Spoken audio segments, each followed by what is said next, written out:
हनुमान जी को मैनेजमेंट गुरु भी बोला जाता है कि वो एक कुशल प्रबंधक लीडर थे।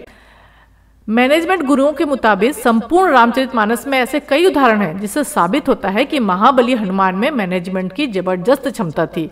सबसे पहले हम देखें समुद्र को पार किया।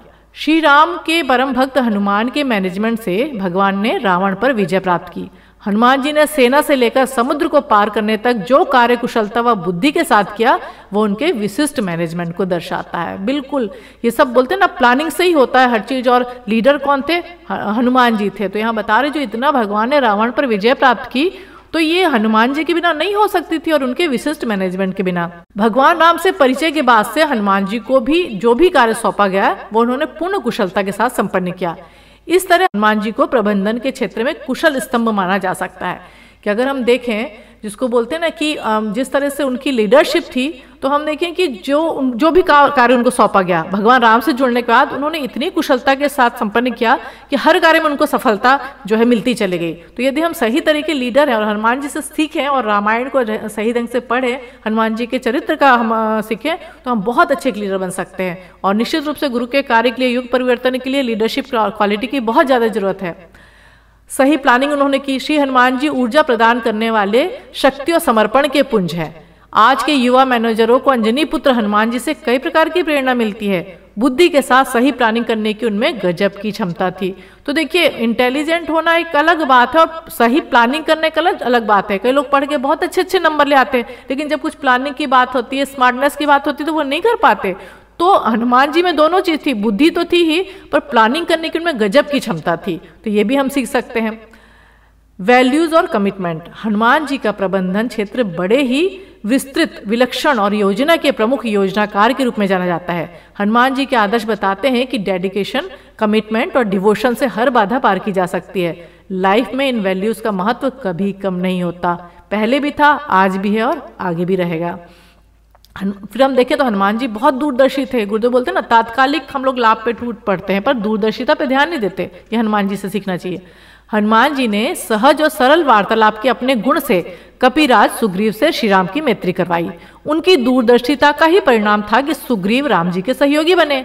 हनुमान जी की कुशलता व चतुरता आगे चलकर सही दिखाई पड़ती है जब सुग्रीव श्री राम के काम आते हैं और राम जी की मदद से सुग्रीव को अपना राज मिलता है। तो देखिए अगर उन्होंने बहुत आगे तक की सोची कि उन्होंने सुग्रीव की, हम सभी जानते हैं सुग्रीव जी को कितना कुछ उनका बाली ने ले लिया था। तो यहाँ बता रहे उन्होंने बहुत दूरदर्शिता का उनकी परिणाम था कि फिर सुग्रीव राम जी के सहयोगी बने और राम जी के द्वारा उनको उनका राज्य वापस मिला और सुग्रीव भी बहुत काम आए। तो ये एक अच्छे लीडर की क्वालिटी है कि वो बहुत दूर की सोचता है, वो तात्कालिक लाभ पे नहीं टूटता है। नीति कुशल।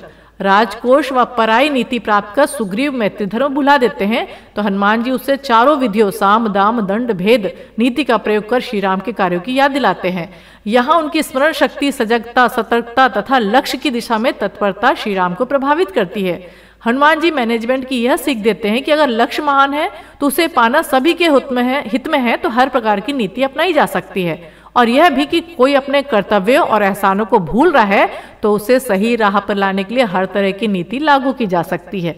यही अर्जुन के साथ भगवान कृष्ण ने किया था। और यहाँ पे बता रहे हैं कि जब सुग्रीव ने मैत्री धर्म को बुला दिया, सब राज्य मिल गया, तो जब कोई व्यक्ति बोलते ना, पहले प्यार से समझाया, साम दाम दंड भेद चारों चीज याद दिलाया और उन्होंने श्री राम के कार्यों की याद दिलाया कि तुम तो सब भूल गए हो, फिर उनको याद आया और उन्होंने, तो यहाँ पे बता रहे हैं कि अगर हम सही मैनेजमेंट सीखना चाहते हैं और लक्ष्य हमारा सही है तो हम डरे ना। और सामने वाला व्यक्ति यदि नहीं साथ दे रहा है और भूल गया है या फिर कर्तव्य एहसानों को भूल रहा है तो उसे सही राह पर लाने के लिए चारों तरह की नीति अपनाई जा सकती है। उनकी, हनुमान जी की सहज विनम्रता, लीडरशिप और सबको साथ लेकर चलने की क्षमता श्री राम पहचान लेते हैं। कठिनाइयों में जो निर्भयता और साहस पूर्वक साथियों का सहायक और मार्गदर्शक बन के लक्ष्य प्राप्ति हेतु जिस उत्साह और जोश, धैर्य और लगन के साथ कठिनाई पर विजय पाने, परिस्थितियों को अपने अनुकूल कर लेने का संकल्प और क्षमता हो, वही नेतृत्व कर सकता है। अब गुरुदेव ने तो सबको बताया कि बेटा खूब गुरुदेव का काम करो, लेकिन यदि लीडरशिप का हमारे अंदर नहीं है, नेतृत्व की क्षमता नहीं है, तो हम कितना भी हम पढ़ लें, कितना भी हम साधना कर लें, हम नहीं कर सकते हमारे अंदर। और वो अनुभव के आधार पर जाना जा सकता है। जब गुरुदेव का हम जो कहते हैं वो करेंगे तो वाणी में इतनी ज्यादा तेजस्विता और प्रखरता आते ही कि फिर हम अच्छे से एक लीडर बन जाते हैं। उसके बाद का है सबकी सलाह सुनने का गुण। हनुमान जी का राम काज हेतु उत्साह और जामन से मार्गदर्शन चाहना भी प्रबंधन का तत्व है। सबको सम्मानित करना, सक्रिय और ऊर्जा संपन्न होकर कार्य में निरंतरता बनाए रखने की क्षमता भी कार्य सिद्धि का गुरु मंत्र है। ह्यूमन नेचर की स्टडी पहचान मैनेजमेंट का खास एलिमेंट होता है। यह एलिमेंट हनुमान में पूरी राम कथा के दौरान मिलता है। तो कितना अच्छा, कई बार हम बोलते हैं सुनते नहीं, तो उन्हें सबकी सलाह भी सुनने का एक बहुत बड़ा गुण होता है एक लीडर का। उसके बाद दुश्मन पर नजर, कि हम अच्छा सब रखें लेकिन अलर्ट रखना चाहिए अपने आप को, और खासकर विचारों का, कि कहीं विचार रूपी नेगेटिविटी हमारे अंदर तो आ नहीं रही है। उसका यहाँ बताया गया उनके अंदर नैतिक साहस बहुत था, कोई छल कपट नहीं था, व्यवहार में पारदर्शिता थी, कुटिलता नहीं थी। बोलते हैं ट्रांसपेरेंसी होना चाहिए आदमी जब बात करता है, तो बोले उनमें अपनी बात कहने का नैतिक साहस था। तो हमारे अंदर नैतिक साहस आता है, पारदर्शिता आती है, कुटिलता हमारे अंदर से जाती है अगर हम हनुमान जी की तरह से लीडरशिप क्वालिटी में। फिर बहुत अच्छा था, हर बताया गया हर हाल में मस्त। एक अच्छे लीडर को ज्यादा टेंशन नहीं करना चाहिए अगर बाकी चीजें हैं तो। रावण को हनुमान जी रामचरण पंकज उरु धरु लंका अचल राम तुम करहु का मंत्र देते हैं, लेकिन वो अभिमानवश उनकी सलाह की उपेक्षा करता है, परंतु विनम्र विभीषण उसी को मानकर लंका के राजा बनते हैं। इन सब के साथ ही उनमें आज की सबसे अनिवार्य मैनेजमेंट की क्वालिटी है कि वे अपने विनोदी स्वभाव हर सिचुएशन में बनाए रखते हैं। हर हाल में मस्त रहना आज की सबसे बड़ी जरूरत है।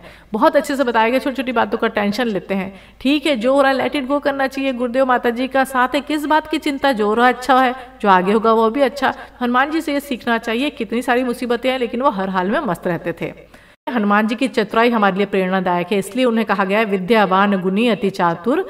फिर अगली पंक्ति आती, राम काज करबे को आतुर। वे आतुर है, आलसी नहीं। जिसे राम भक्त होना है, हनुमान भक्त होना है, वे आलस्य को छोड़ दे। तो कितनी सुंदर मैनेजमेंट की टिप्स थी जो आज की बड़ी बड़ी कंपनियों में रहने वालों को भी अगर सीख लें तो क्या से क्या वो हो जाए।